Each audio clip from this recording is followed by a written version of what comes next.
This is the Helpful Lockpicker here. The video I have for you today is on how to shim open a padlock. And I'm going to show it to you first, and then we'll go into a little bit more detail on how it works. But essentially we're going to put a thin piece of metal in between the mechanism that secures the shackle, and that will wedge between it and it will allow us to pull the shackle open. I'm going to use a padlock shim here. You can usually make your own if you'd like out of any thin piece of metal. A popular choice is out of a soda can.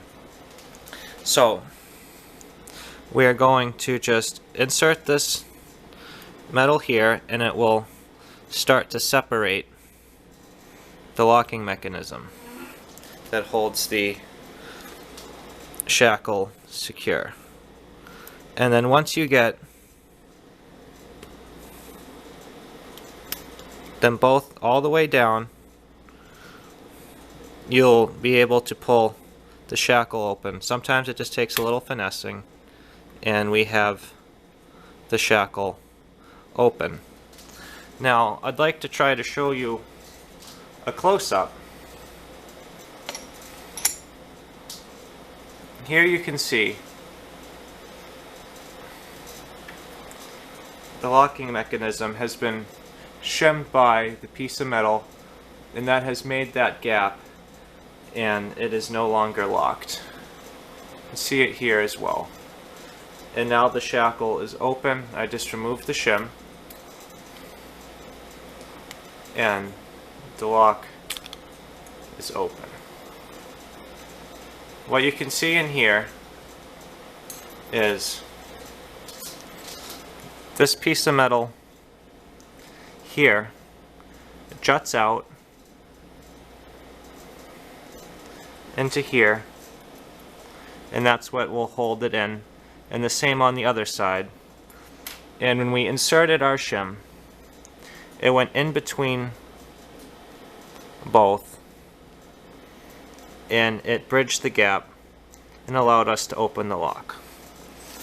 Now this is an exploit that can only happen on locks that are created like this, and it can be easily overcome if the lock has tight tolerances in between the shackle and the body. So I'll lock it up and show you what I mean. If the gap in between here and here is very small, you won't be able to get a thin piece of metal in between.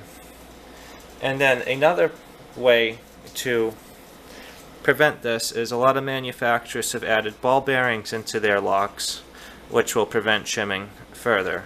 And I'll show you an example in just a moment.